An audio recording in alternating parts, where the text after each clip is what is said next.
आकर देव प्रभाव जो पाते हैं।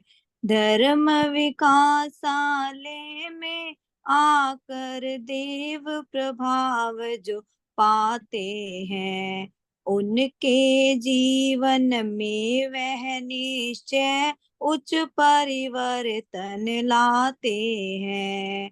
उनके जीवन में वह निश्चय उच्च परिवर्तन लाते हैं। धर्म विकासालय में आकर देव प्रभाव जो पाते हैं। मिथ्या मत हो जो जो उनके, वह सब ही मिट जाते हैं। मिथ्या मत ही जो जो उनके, वह सब ही मिट जाते हैं। आत्म रूप और सत्य धर्म का सत्य ज्ञान वह पाते हैं। आत्म रूप और सत्य धर्म का सत्य ज्ञान वह पाते हैं। धर्म विकासालय में आकर देव प्रभाव जो पाते हैं। नीच गति प्रद जो जो बंधन, वह उनके कट जाते हैं। नीच गति प्रद जो जो बंधन, वह उनके कट जाते हैं। पाप विकार से मुक्ति पाकर हृदय शुद्ध बनाते हैं। पाप विकार से मुक्ति पाकर हृदय शुद्ध बनाते हैं। धर्म विकासालय में आकर देव प्रभाव जो पाते हैं। उच्च जीवन में उन्नत होकर धर्म जीवन वह पाते हैं।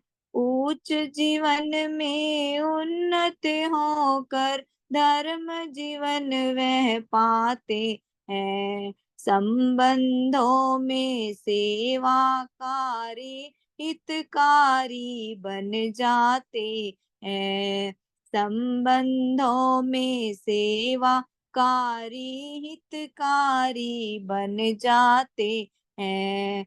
धर्म विकासालय में आकर देव प्रभाव जो पाते हैं। उनके जीवन में वह निश्चय उच्च परिवर्तन लाते हैं। धर्म विकासालय में आकर देव प्रभाव जो पाते हैं। शुभ हो। धन्यवाद जी। शुभ।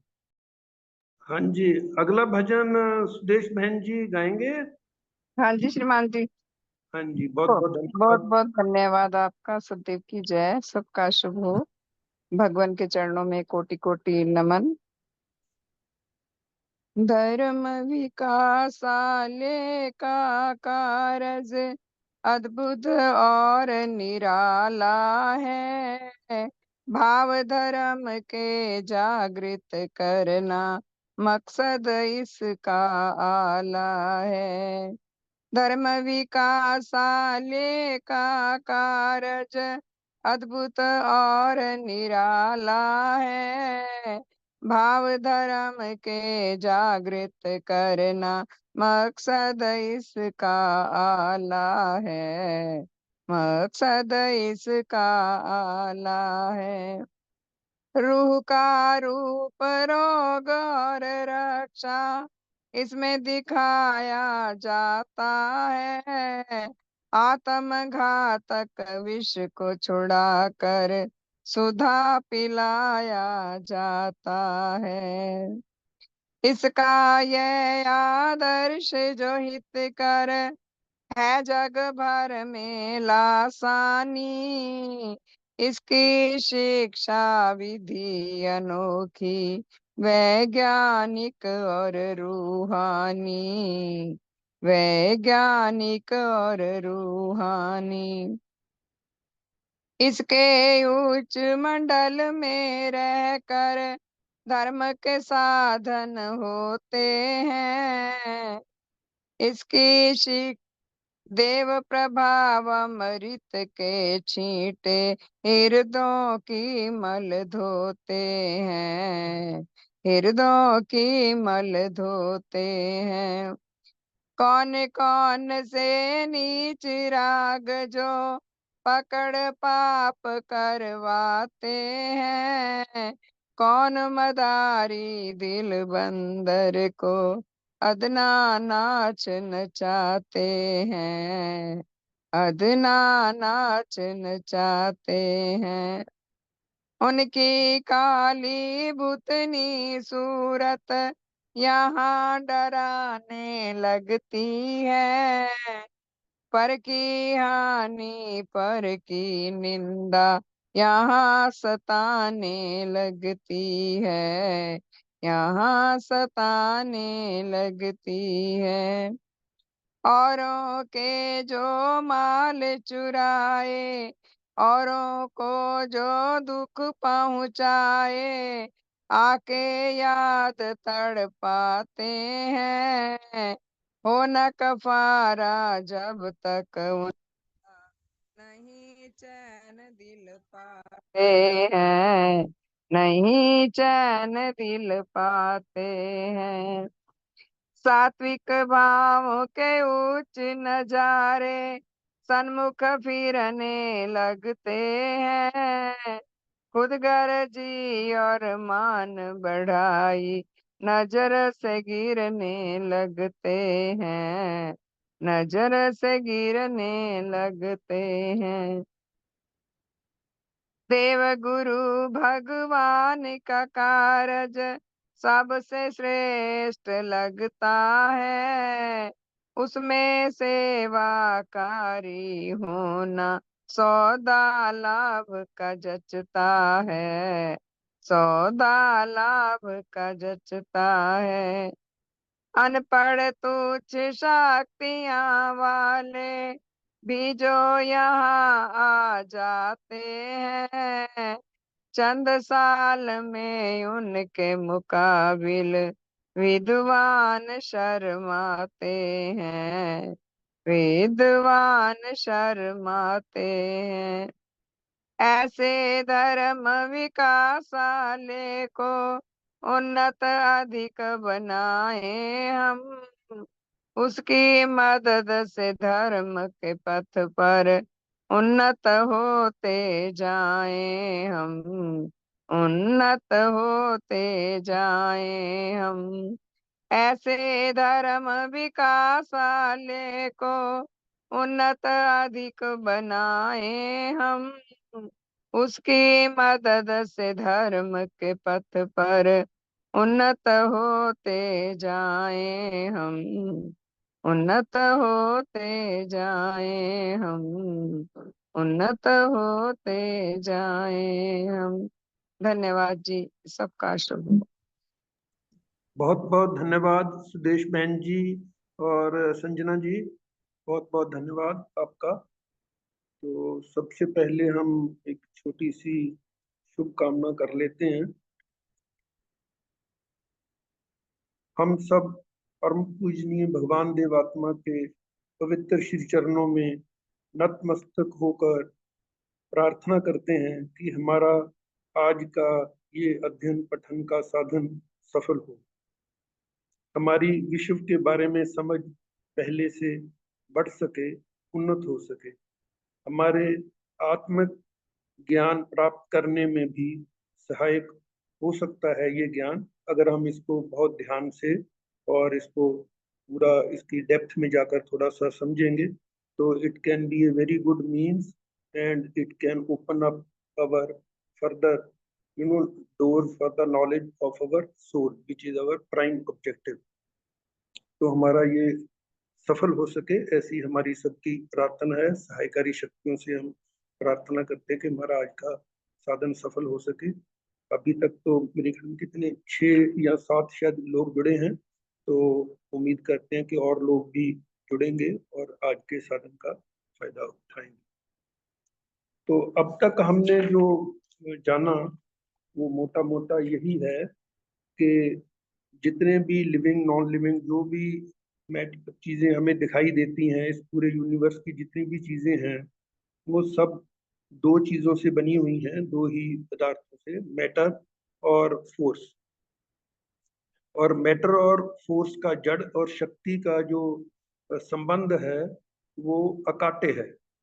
वो एक दूसरे के बिना नहीं रह सकते। जिधर जड़ है उधर शक्ति है, जिधर शक्ति है उधर जड़ है। और इन दोनों का जो सम टोटल है वो कांस्टेंट रहता है। मतलब टोटेलिटी में कोई इसमें से ना कम हो सकता है ना ज्यादा हो सकता है, और इंडिस्ट्रक्टिबल है, लेकिन ट्रांसफॉर्म हो सकता है। और जड़ और शक्ति में भी ट्रांसफॉर्मेशन पॉसिबल है। और इसमें जो मैटर है वो भारवान है और जो शक्ति है वो भारहीन है, नेग्लिजिबल है। जीरो नहीं कह सकते उसका भी अभी, क्योंकि ये दोनों कोएग्जिस्ट करते हैं, तो जीरो नहीं है, लेकिन वो नेग्लिजिबल है। और ये सदा से है, सदा रहेंगे, क्योंकि प्रकृति सदा से है, सदा रहेगी। तो ये अब तक हमने जाना। उसके बाद अभी आज से हम जो आगे शुरू करते हैं उसमें शक्ति जो अगला प्रश्न है, ये प्रश्न उत्तर की फॉर्म में है, ये अपनी संकलित रचनाएं पुस्तक।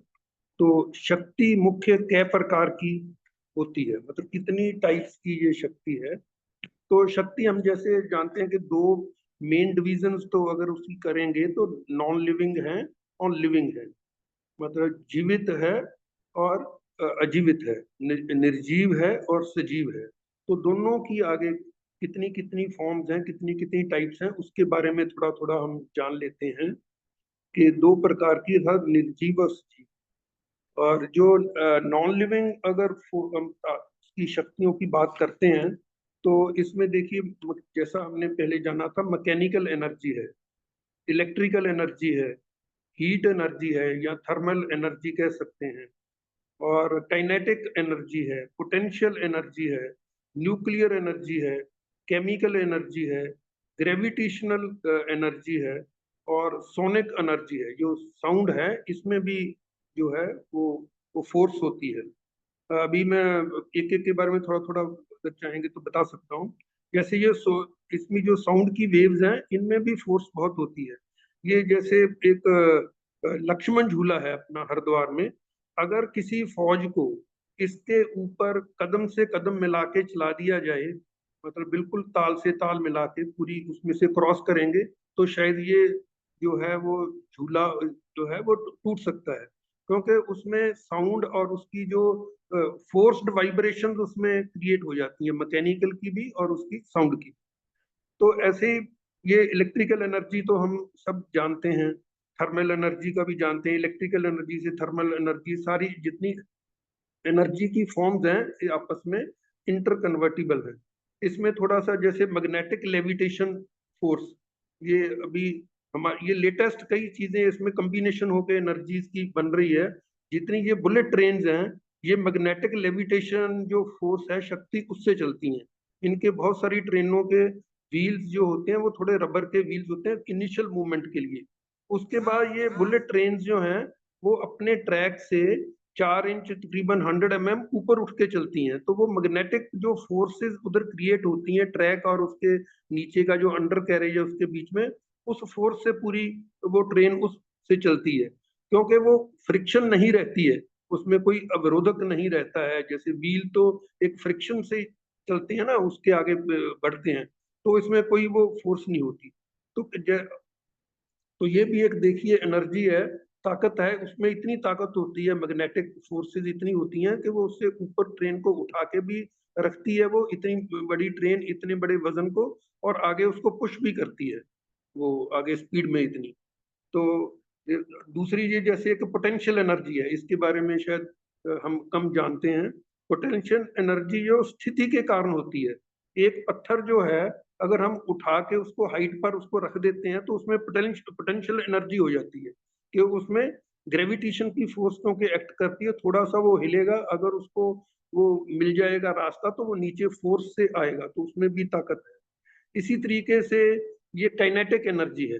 काइनेटिक एनर्जी ये गति के कारण होती है। जैसे कोई मूविंग कोई ऑब्जेक्ट है, उसके अंदर काइनेटिक एनर्जी होती है, फोर्स होती है, उसकी गति की फोर्स होती है। तो इन सब जितनी भी ये हैं शक्तियां हैं, इनके अगर साइंस में जाएं तो इनमें बहुत सारे फॉर्मूलाज हैं कि कितनी ताकत किस जनरेट करनी हो तो क्या क्या उसके लिए प्री रिक्विजिट्स हैं, क्या क्या उसके लिए चाहिए।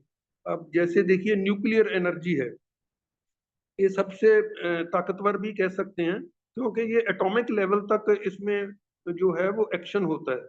तो ये 220 मेगावाट का अगर कोई पावर प्लांट लेते हैं, क्योंकि हमारे उधर जो सीमेंट प्लांट्स में पावर प्लांट्स भी रहते थे, 220 मेगावाट के पावर प्लांट को चलाने के लिए एक दिन में कम से कम 6-7 हजार टन कोयला चाहिए।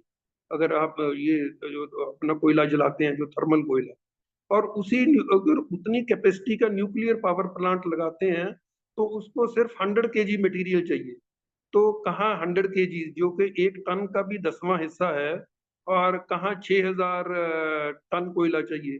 तो कितनी उसकी गुना हो गई, 60,000 टाइम्स उसकी क्वांटिटी बढ़ जाती है अगर हमें वो चाहिए, कोयला चाहिए। तो उसमें सेम वे केमिकल एनर्जी है, केमिकल एनर्जी के भी बहुत सारे यूजेस हैं। तो ग्रेविटेशनल एनर्जी है, सोनिक एनर्जी का मैंने बताया।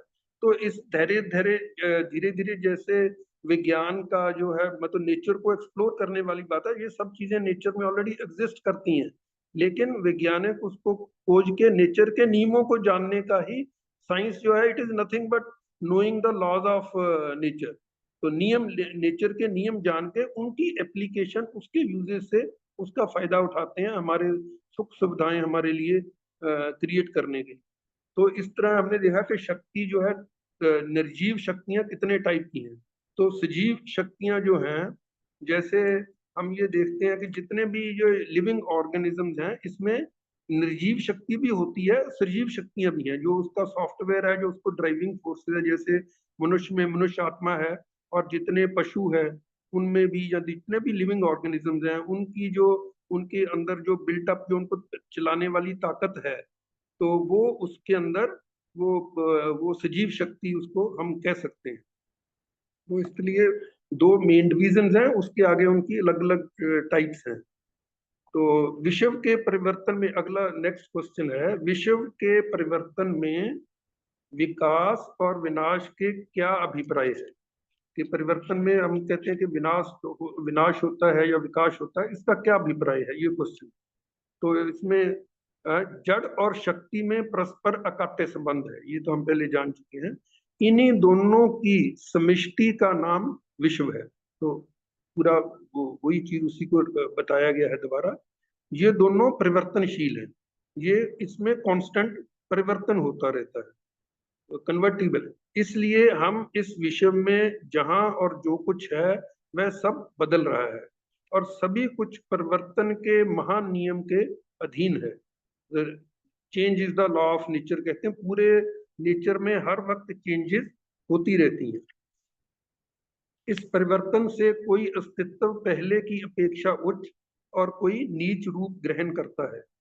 इस परिवर्तन के कार्य में किसी अस्तित्व की अपेक्षाकृत उच्च रूप में परिणति का नाम विकास है, और नीच रूप में परिणति चेंज, मतलब अगर वो पहले की अवस्था से निम्न अवस्था या लोअर उसमें चला जाता है तो उसका विनाश है। और अगर वो पहले की उससे वो बेटर हालत में चला जाता है, अपेक्षाकृत उच्च अवस्था में चला जाता है, उच्च रूप धारण कर लेता है, तो वो विकास है। इसके विकास विनाश के तो हम बहुत सारे एग्जाम्पल हर रोज देखते हैं। तो देखते हैं आगे, इसी क्वेश्चन आंसर में और उसमें और क्लेरिफिकेशन हो जाएगी इस चीज की। किसी अस्तित्व के अपेक्षाकृत उच्च और नीच रूप ग्रहण करने से आपका क्या अभिप्राय है? तो इसका उत्तर है, प्रत्येक अस्तित्व परिवर्तित होने पर दो ही रूप ग्रहण कर सकता है, या तो वो पहले से बेटर होगा या पहले से वर्स होगा। अर्थात या तो वह पूर्ण विश्व के विकास में पहले की अपेक्षा अधिक उपयोगी, ज्यादा वो यूजफुल हो जाएगा, जितना पहले यूज था, तो वो उसका विकास हो गया। उपयोगी बन जाएगा, अथवा इसके विरुद्ध पहले की अपेक्षा कम उपयोगी व हानिकारक बन जाएगा, या कम उपयोगी हो जाएगा और धीरे धीरे उपयोगिता उसकी कम होते होते फिर ऐसी स्टेज में भी आ जाएगा कि वो हानिकारक भी बन सकता है। किसी अपेक्षाकृत श्रेष्ठ व अश्रेष्ठ अवस्था में किसी अस्तित्व का परिवर्तित होना व उच्च व नीच रूप ग्रहण करना कहलाता है। तो इसी उच्च अवस्था ग्रहण करते हैं तो हम कह रहे हैं विकास हो गया, नीच अवस्था की तरफ जाएगा तो वो उसका विनाश हो।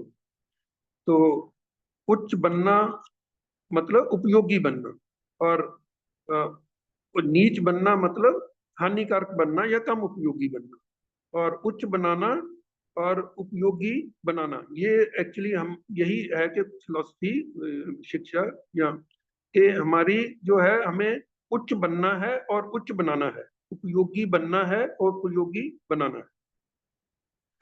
तो नेक्स्ट क्वेश्चन है, क्या आप दोनों प्रकार के अस्तित्वों के कुछ कुछ दृष्टांत दे सकते हैं?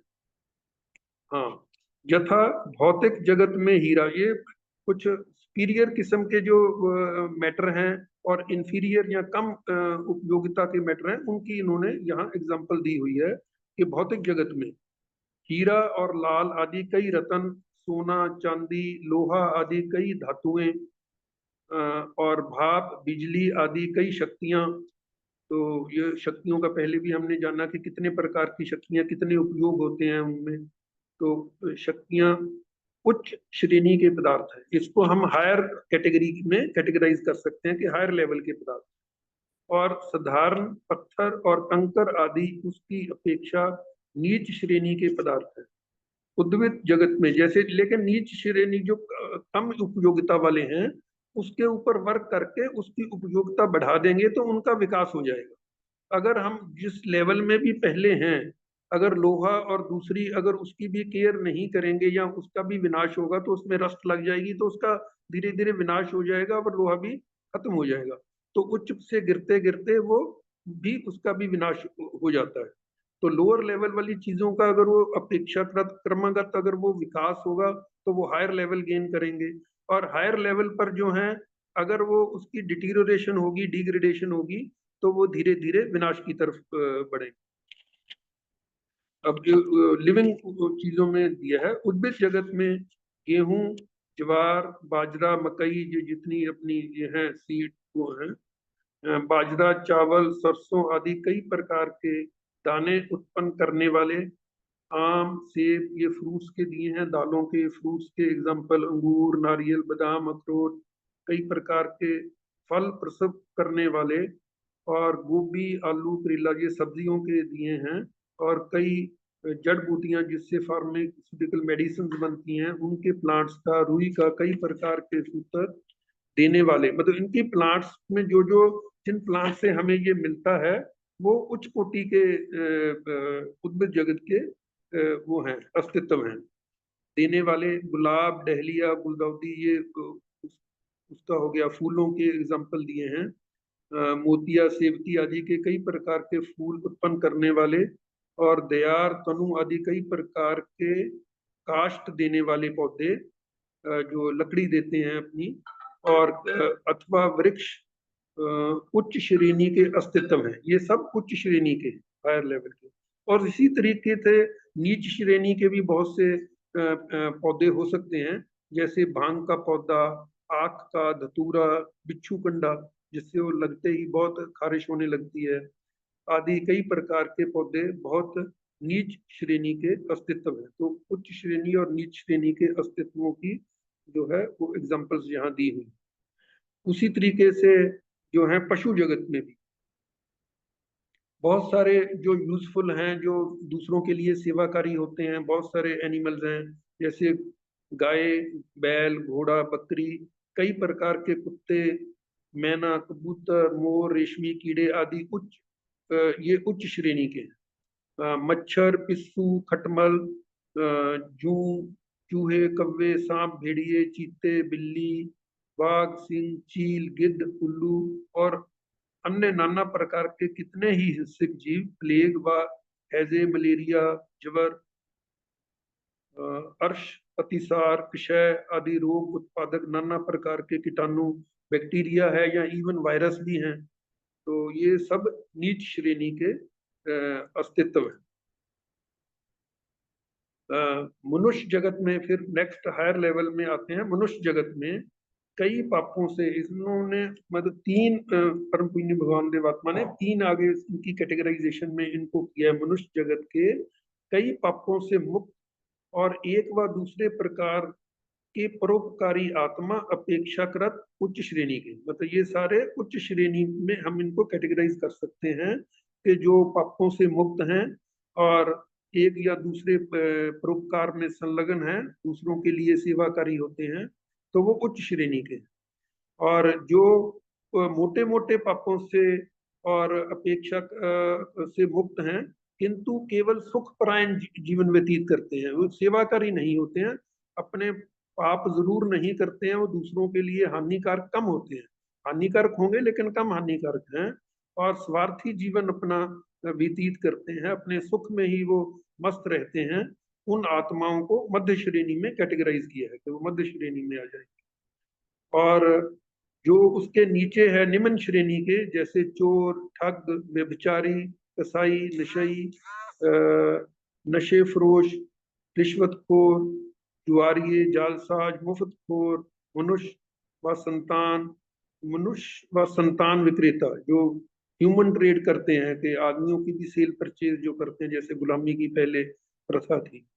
मिथ्यापरायण, धूर्त, पखंडी, ईर्ष्यापरायण आदि महाहानिकारक आत्मा, ये अधम श्रेणी में इनको कैटेगराइज किया गया है इसमें।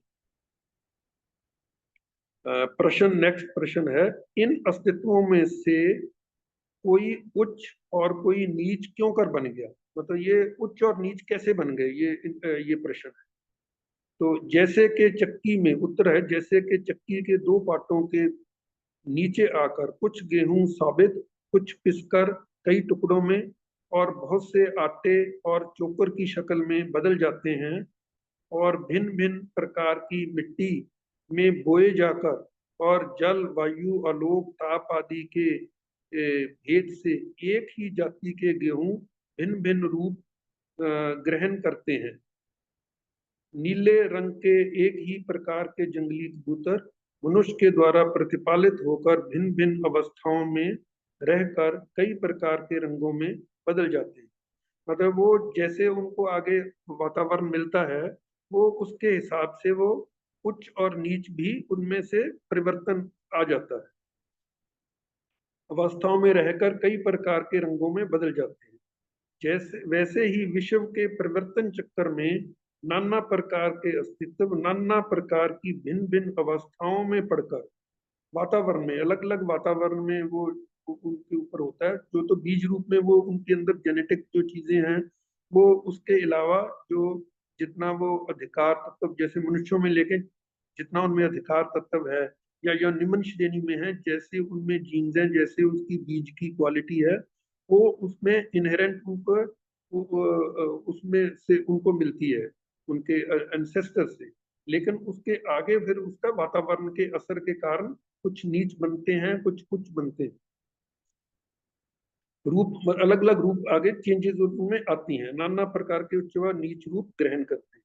प्रश्न, क्या लाखों मनुष्यों, पशुओं, पौधों और भौतिक पदार्थों के आकारों और गुणों में ये भांत भांत का अंतर विश्व के इसी परिवर्तन चक्कर का फल है? बेशक ये इसी जो है परिवर्तन के कारण ही वो उच्च या नीच बनते हैं। अगर परिवर्तन ही नहीं आएगा तो जो जैसी उनकी अवस्था है वो वैसी ही रहेगी। तो जो उच्च बन रहे हैं या नीच बन रहे हैं, उच्च से नीच बन रहे हैं, नीच से उच्च बन रहे हैं, वो परिवर्तन का ही फल है। तो उत्तर लिखा है बेशक। प्रश्न, क्या मनुष्य व गौ व घोड़े व शेर व बिल्ली व आम व कीकर आदि जीवधारियों को ईश्वर नामक किसी पुरुष ने अलग अलग और अपने अपने विशेष गुण में पैदा नहीं किया? तो ये प्रश्न है कि उनको ऐसे ही पैदा किया अलग अलग गुणों में ईश्वर ने, लेकिन क्योंकि वो प्रजम्पशन जिस बेस का ईश्वर है, ईश्वर का अस्तित्व ही मिथ्या है, तो वही वैसा ही बताया गया है कि नहीं, ईश्वर व परमेश्वर एक कल्पित व मिथ्या अस्तित्व है, और उसे और उस जैसे बहुत से मिथ्या अस्तित्वों, ईश्वर जहाँ उसके अल्लाह गॉड जो भी कुछ दूसरे जैसे वो बनाए गए हैं मनुष्य द्वारा ही, वो उनका अपने समझ के हिसाब से उसको कल्पना की गई है। अस्तित्व यथा भैरव, गणेश, पार्वती, दुर्गा, काली, सरस्वती देवी देवताओं के ये नाम लिखे हैं, वो मनुष्य ने अपनी कल्पना से पैदा किया। तो परमेश्वर जो है मनुष्य की ही कल्पना का स्वरूप है। जैसी उसने कल्पना की, जैसी उसकी अपनी उसके अंदर शक्तियां थी, जैसे उसके अंदर अनुराग थे, तो उसने वैसे ही अनुरागों वाले उसने अपने देवी देवता उसने परिकल्पना में उसने क्रिएट किए। फिर प्रश्न है नेक्स्ट, फिर हम सब कब और क्यों कर पैदा हुए? तो हमारा जो है वो हमारा हम एग्जिस्टेंस में कैसे आए? जैसे ना हम शुरू करते हैं कि अर्ली उसका जो जीवन है इस पृथ्वी पर कैसे हुआ, beginning of life on this earth. उसके बाद धीरे धीरे जैसे एवोल्यूशन के विकास क्रम में हमारा अस्तित्व का आया, उसी के पर आगे बताया गया है, उसी क्रम पर, उसी क्रोनोलॉजिकल ऑर्डर में। वैज्ञानिक लोगों के अनुसंधान के अनुसार करोड़ों वर्ष पहले ये पृथ्वी उस काल में थी, और सूर्य में जो जो भौतिक पदार्थ पाए जाते थे वह उस समय वाष्प, नेबुला, मतलब एक गैसियस फॉर्म में थे। जैसे हम कहते हैं सॉलिड, लिक्विड, गैसेस, तो उस टाइम वो गैसियस फॉर्म में थे, नेबुला की शक्ल में थी। ये वाष्पकार अग्नि में सूर्य में परिवर्तित होते होते कई होते होते ऐसा समय आया कि जिसमें उसके भीतर के कुछ टुकड़े अलग हो गए। उन्हीं में से एक टुकड़ा पृथ्वी, मतलब उसके कई टुकड़े बने। जितने प्लैनेट्स हैं, मार्स है, वीनस है, मरकरी है, और जितने प्लैनेट बने, पृथ्वी भी उसी सूर्य से, मतलब एक बड़े नेब्यूला से वो जैसे उसमें रोटेशन में आया, कुछ उसमें से अलग अलग पार्ट्स हो गए, कुछ बड़े पार्ट बने, कुछ छोटे पार्ट बने। जैसे हमारे इसमें सौरमंडल में जो मार्स है वो सबसे, जुपिटर से सबसे बड़ा वो है प्लेनेट है। तो जिसमें उसके भीतर टुकड़े कटकर अलग हुए, उन्हीं में से एक टुकड़ा ये पृथ्वी है। इसी पृथ्वी के एक टुकड़ा अलग होकर चंद्रमा बन गया। तो एक बड़े टुकड़े से फिर आगे एक और छोटा टुकड़ा बना। इसी तरीके से और भी कई प्लैनेट्स के छोटे छोटे चंद्रमा की तरह उनके गिर्द घूमने वाले वो बॉडीज हैं। फिर यह पृथ्वी ठंडी होते होते सिकुड़ी और ऊपर से ठोस हो गई, और उसी के चारों ओर वायुमंडल का एक भाग पानी बनकर उसके एक बड़े भाग में भर गया, जो समुद्र बन गए।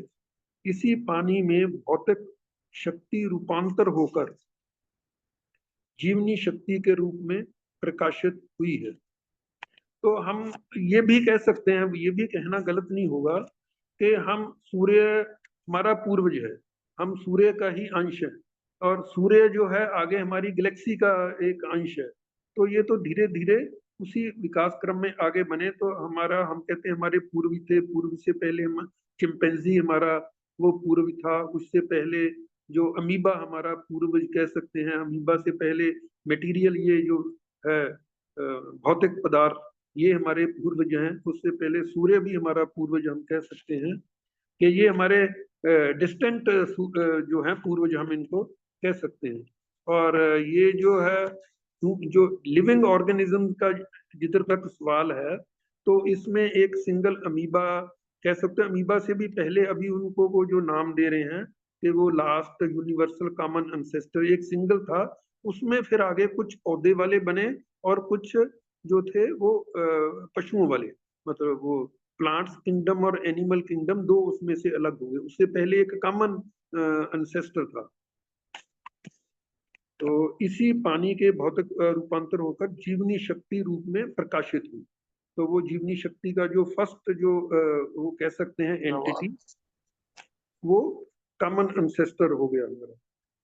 इस जीवनी शक्ति ने पहले अपूर्ण, फिर एक एक सेल के पूर्ण आकार, और उसके अनंतर कई सेलों के विविध आकार ग्रहण किए। फिर काल के साथ साथ परिवर्तन विषयक क्रम, क्योंकि परिवर्तन कांस्टेंट परिवर्तन होते होते क्रम के अनुसार जारी रहने से नाना जातियों के उद्भिद और पशु जगत के अस्तित्व पैदा हुए। फिर एक से दो ब्रांचेज हुई, एक एंटिटी से दो हो गई, उद्भिद और पशु जगत। फिर पशु जगत की एक जाति से कई प्रकार के वन मानसों, वानरों और मनुष्यों की उत्पत्ति हुई। और ये जो हम कहें विकास अभी भी जारी है। अब मानसिक विकास लगातार अब भी हो रहा है। अभी हम देखते हैं कि 11-13 साल के बच्चे ने पीएचडी कर ली, जो कि पहले 20-25 साल से पहले की उम्र का कोई नहीं कर सकता। तो ये मानसिक शक्तियों का विकास अभी भी लगातार जारी है और ये आगे फर्दर और भी जारी रहेगा। तो विकास क्रम का जो सिलसिला है ये कभी बंद नहीं हो सकता। तो नेक्स्ट क्वेश्चन है, आपने कहा कि भौतिक शक्ति परिवर्तित होकर जीवनी शक्ति बन गई। क्या निर्जीव शक्ति का परिवर्तित होकर सजीव शक्ति बन जाना संभव हो सकता है? इसी प्रश्न में दूसरा है, क्या कभी अभाव से भाव की उत्पत्ति हो सकती है? इनफैक्ट ये दो प्रश्न एक ही प्रश्न में लिखे गए हैं, तो बिल्कुल डिस्टिंक्टली ये दो प्रश्न है देखा जाए। और दूसरे प्रश्न का जो जवाब है वो नीचे उत्तर में वो पहले दिया गया है। यहाँ जो बताया गया कि क्या कभी, मैं उसको दोबारा पढ़ता हूँ, क्या कभी अभाव से भाव की उत्पत्ति हो सकती है? अगर हम इसको जब तक डेप्थ में नहीं सोचेंगे तो हमें ये प्रश्न भी समझ शायद नहीं आए। अभाव से भाव की उत्पत्ति से यहाँ क्या मीनिंग है? तो इसका मीनिंग ये है, अभाव मतलब यहाँ शून्य का वो है रेफरेंस, कि शून्य से पदार्थ, मैटर को हो या फोर्स, वो बन सकता है शून्य से। कि इसका ऑब्वियसली हम आंसर कह सकते हैं कि नीचे लिखा है, वो इसी उत्तर में क्लैरिफाई भी किया है। अभाव से यदि मूलतः किसी अस्तित्व का ना होना अभिप्राय है, मतलब कोई एंटिटी नहीं है वो अभाव है, कि होना अभिप्राय है, तो निस्संदेह जो अस्तित्व है ही नहीं उसमें से किसी और की उत्पत्ति नहीं हो सकती। मतलब हम ये कहते हैं कि nothing can appear from nowhere. जैसे ना कोई बिना जो शून्य है उसमें से कोई चीज कैसे आ सकती है, कि कोई चीज एग्जिस्ट ही नहीं करती, वो ऑल ऑफ ए सडन कैसे अपीयर हो सकती है। तो ये जो सेकंड पार्ट था प्रश्न का उसका उत्तर दिया हुआ।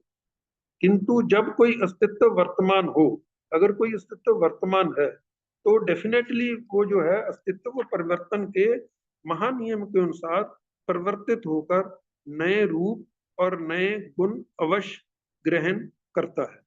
तो वो जो पहले प्रश्न का उत्तर बाद में दिया गया है कि वो जो शक्ति थी, भौतिक शक्तियां जो थी, वो परिवर्तित होकर परिवर्तन के नियम के धीरे धीरे gradually over billions of years, हम ये कह सकते हैं कि जो फर्स्ट जो लिविंग ऑर्गेनिज्म जिसका अभी वो कर रहे हैं, वो अराउंड 4.3 बिलियन ईयर्स एगो जो last common universal common ancestor की जो अपीयरेंस हुई अर्थ में, वो 4.3 बिलियन ईयर्स एगो हुई।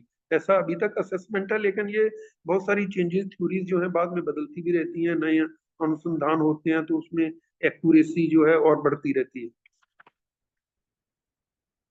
तो दोनों प्रश्नों के इसमें उत्तर दिए हुए थे जैसा हमने देखा। फिर नेक्स्ट है, क्यों कर, ये कैसे होता है? कि जैसे ना निर्जीव से सजीव शक्ति बनी, उसके लिए फिर नेक्स्ट जो है क्वेरी है वो ये है। तो आप उसके कुछ दृष्टांत दे सकते हैं? हाँ, एक जगह मिट्टी पड़ी हुई है, वह निर्जीव है। हम जानते हैं कि मिट्टी तो नॉन लिविंग है, उसमें हम कुछ सजीव बीज बो देते हैं।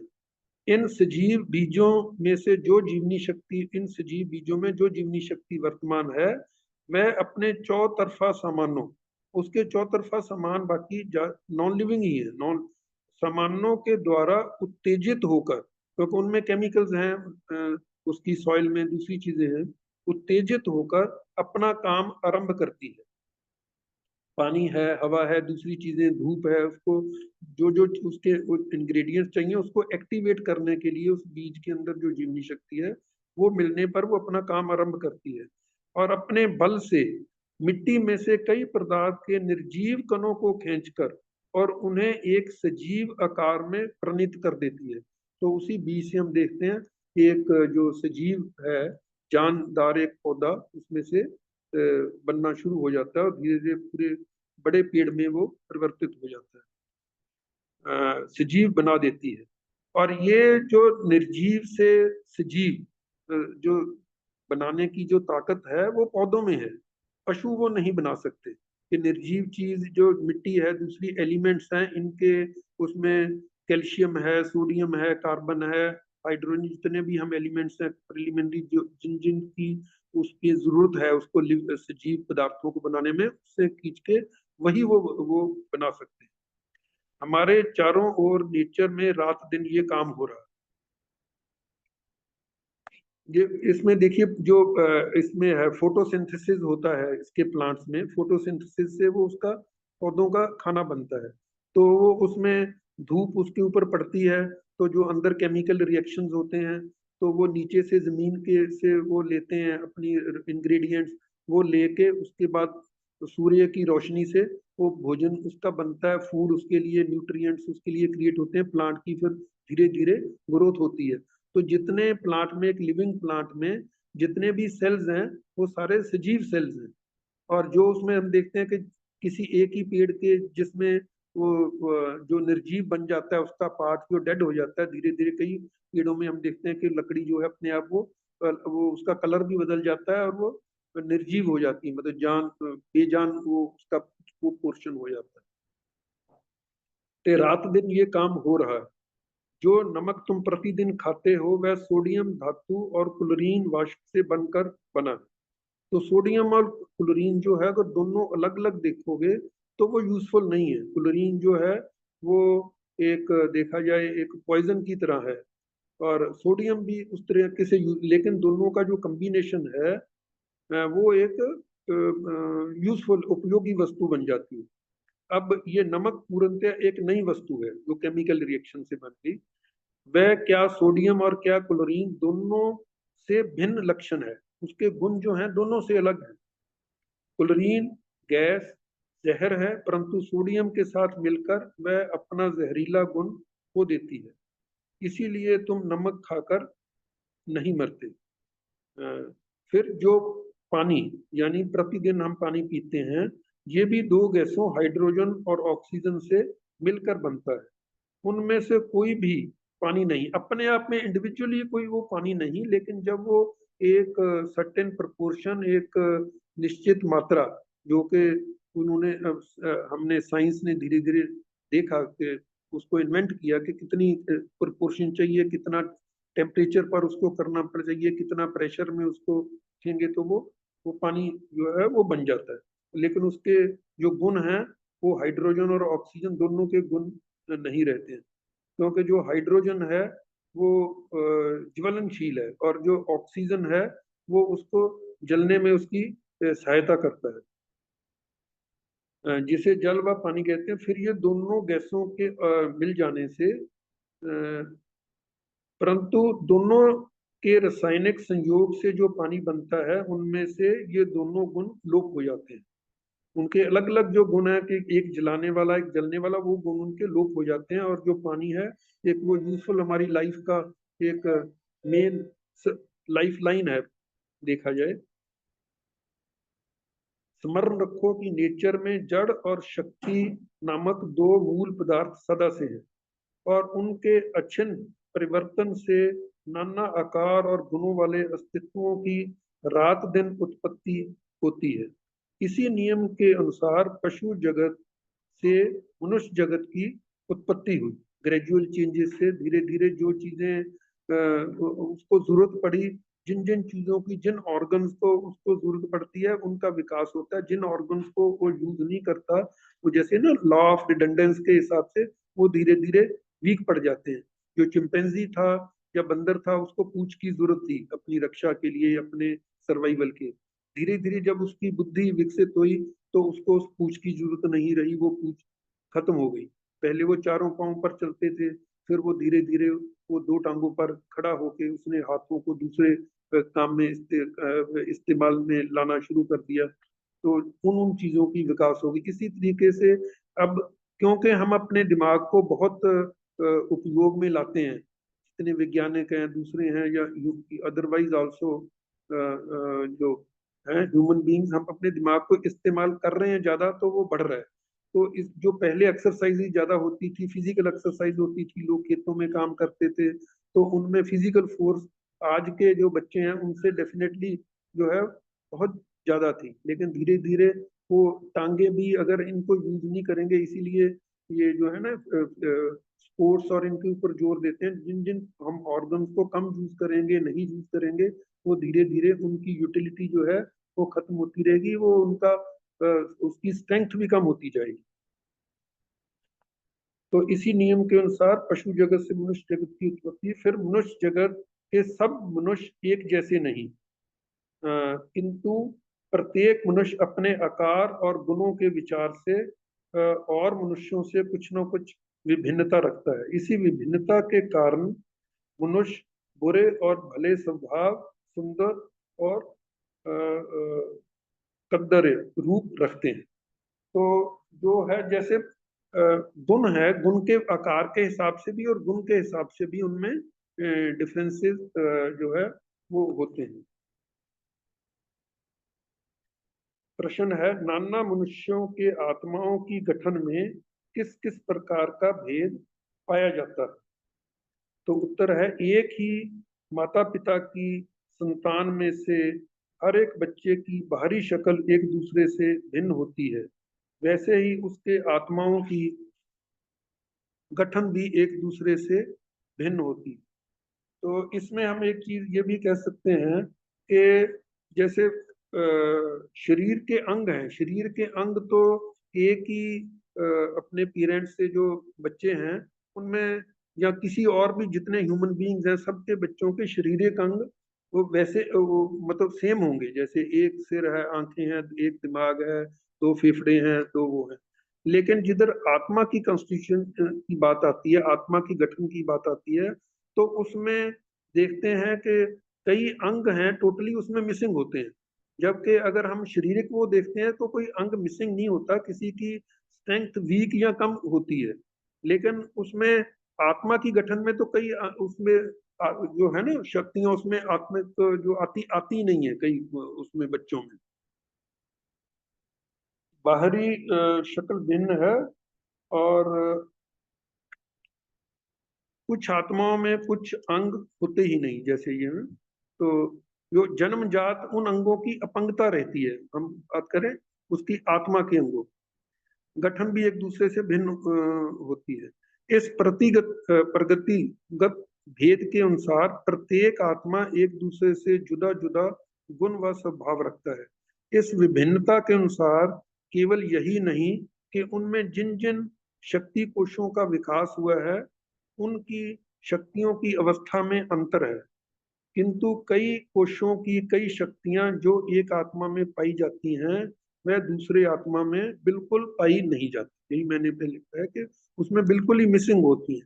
जबकि जो शरीर है उसमें तकरीबन वो सारे अंग मिलते हैं, दोनों में, शारीरिक अंगों में वो टोटल डेफिशिएंसी नहीं होती, इसमें टोटल डेफिशिएंसी भी हो सकती है। प्रश्न, इस अंतर के भी कुछ दृष्टांत दीजिए। तो अच्छी बात। देखो, किसी में क्षुद्र शक्ति, क्षुद्र शक्ति मतलब फील करने की, मेरे ख्याल में टच करने की जो है पावर, किसी में कम किसी में अधिक। भूख श्रीमान जी, क्षुधा को भूख शक्ति, भूख जो है। सॉरी, ठीक है जी श्रीमान जी। भूख, तो भूख शक्ति मतलब जो है कम होती है, ज्यादा होती है। किसी में देखने की शक्ति कम होती है, किसी में अधिक होती है। किसी में सुनने की शक्ति कम होती है, किसी में अधिक होती है। किसी में सूंघने की शक्ति, जो अलग अलग हमारी सेंसेस हैं, तो उसमें डिफरेंस होता है, किसी में ज्यादा हो सकती है, किसी में कम होती है, किसी में कुछ भी नहीं। कोई किसी चीज को बहुत स्वादिष्ट अनुभव करता है, कोई नहीं करता। किसी में संगीत का बोध कम होता है, किसी में अधिक, किसी में कुछ नहीं। किसी में नाम व यश की लालसा कम, किसी में अधिक। किसी में कुछ नहीं पाई जाती। कोई बहुत श्रृंगार प्रिय होता है, कोई कम, कोई बिल्कुल नहीं।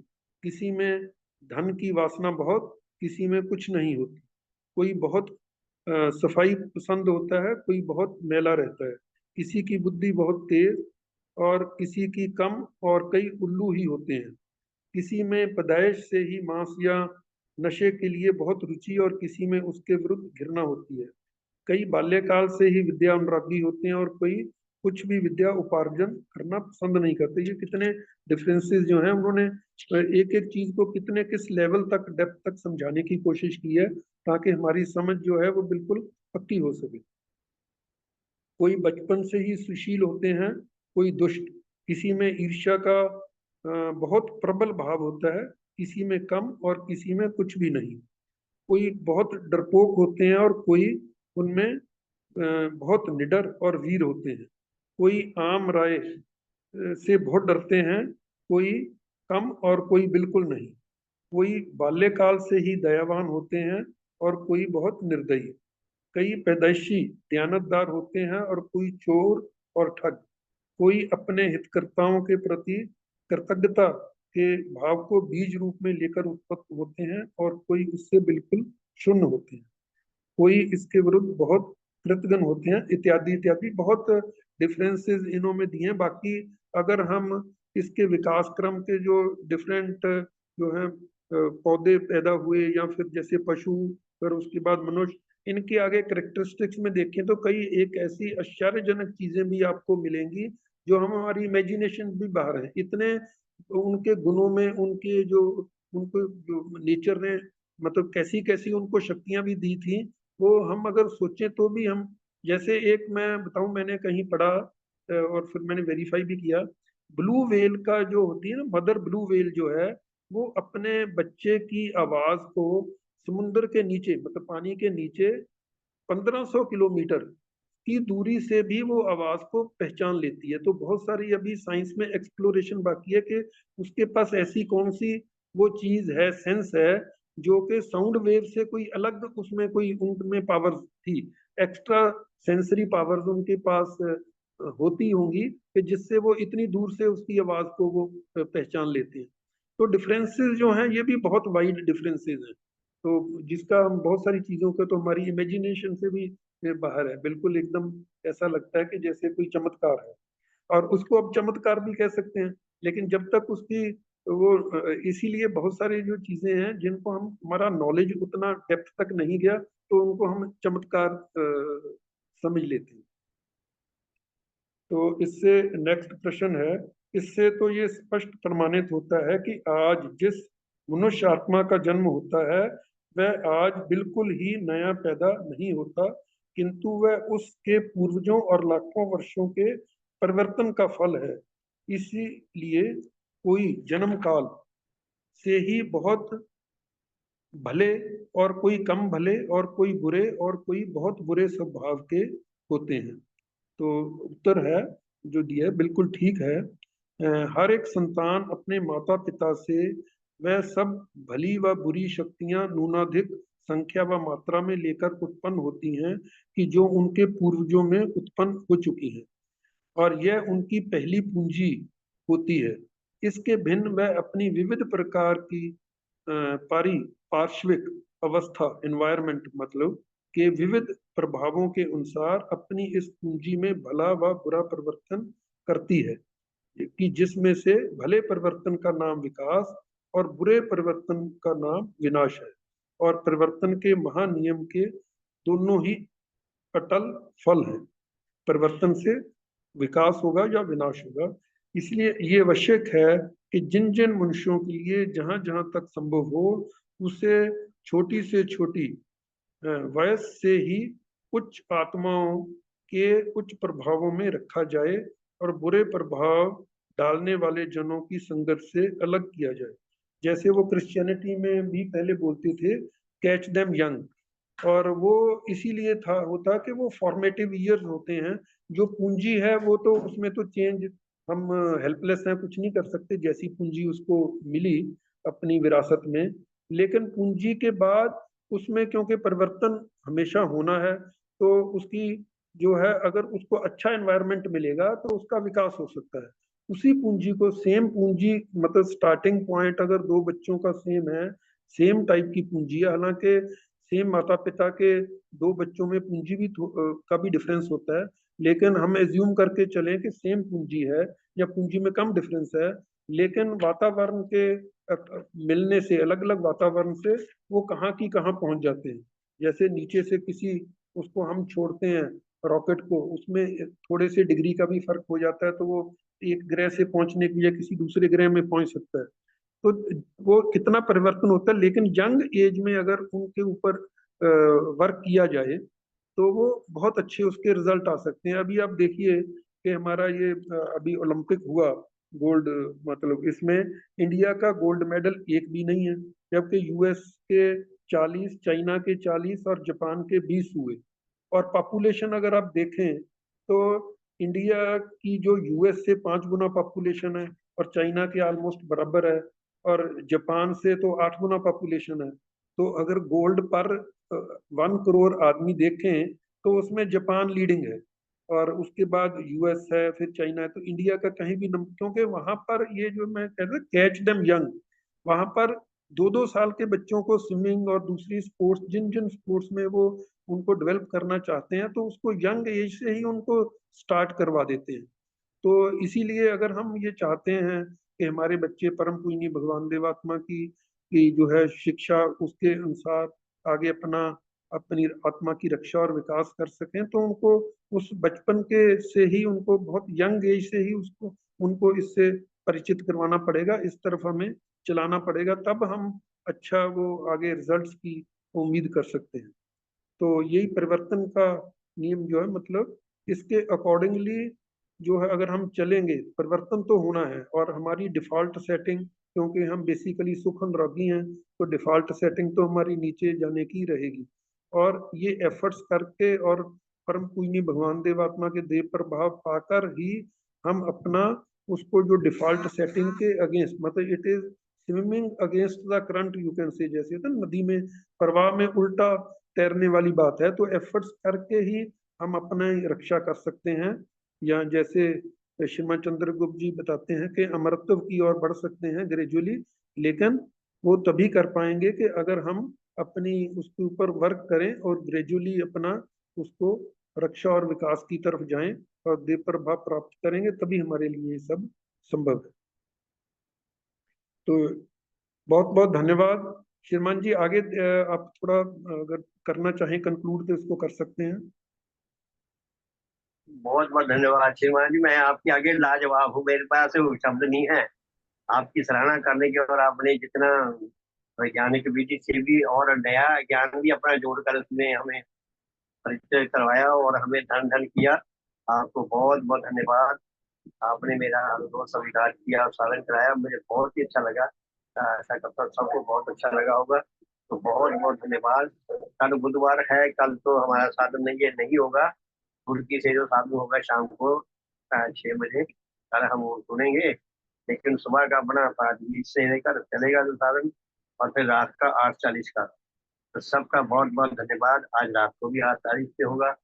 और प्यारे धन साथियों, शिवरात्रि निकट आ रहा है, 11 से 15 सितंबर। तो कृपया ध्यान रखें, 11 सितंबर को पहली सभा सुबह होगी 11 बजे, कि जिसके लिए संभव हो वो 11 बजे से पहले पहले पहुंच जाए, ताकि सभा में लेट ना हो। और अगर 11 को नहीं पहुंच सकते तो कोशिश करें 10 को शाम तक पहुंच जाए। नहीं तो फिर जिसको जैसे हालात इजाजत दे उसके अनुसार आप उनकी बढ़ा सकते हैं। तो सबका भला हो, सबका शुभ हो। भगवान की कृपा बरस रही है हम पे, और हम उस कृपा को करने के हाथ में रहे। सबका भला हो, सबका शुभ हो। तो इवनिंग रात को मेरे गई 8 तारीख से, तो जय ध्वनि करके आज के साधन को नाम देते हैं। भगवान देवात्मा की जय, भगवान देवात्मा की जय, भगवान देवात्मा की जय, भगवान देवात्मा की जय। बहुत बहुत धन्यवाद। सबका शुभ हो, सबका भला।